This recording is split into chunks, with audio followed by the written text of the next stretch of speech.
आपने इन पेज में जो आपने वर्ड टाइप किया, टेक्स्ट टाइप किया, उसकी फॉन्ट साइज को कैसे बढ़ाएंगे, कैसे घटाएंगे, कैसे इंक्रीज करेंगे, कैसे डिक्रीज करेंगे, और लफ्ज़ों के दरमियान फासला कैसे कम या ज़्यादा करेंगे।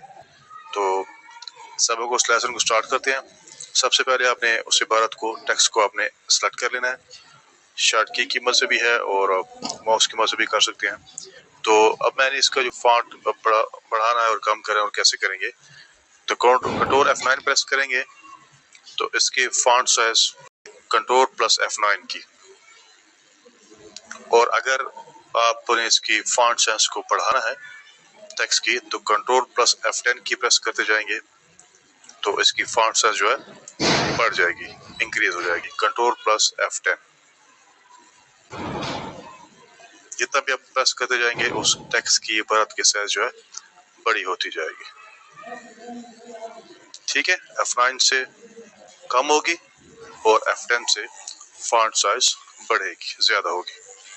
और उसके बाद अगर आपने इबारत के अंदर उनके दरमियान, लफ्जों के दरमियान फासले को, स्पेस को कम करना है या ज्यादा करना है, तो उसके लिए आपने कौन से शॉर्टकट के इस्तेमाल करनी होगी। सबसे पहले आपने इबारत को सिलेक्ट कर लेना है।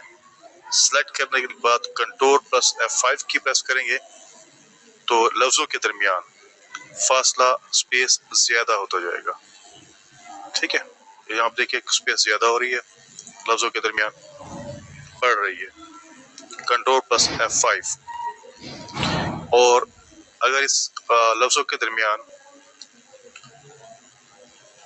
फासले को कम करना है, घटाना है, तो कंट्रोल प्लस F6 की प्रेस करेंगे तो लफ्जों के दरमियान जो फासला है वो कम होता जाएगा।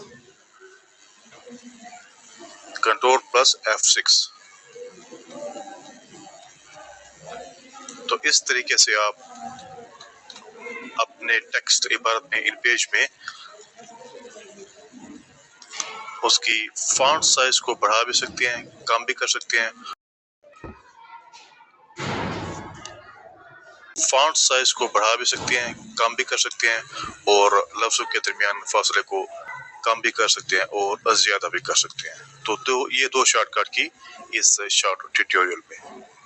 Thanks for watching.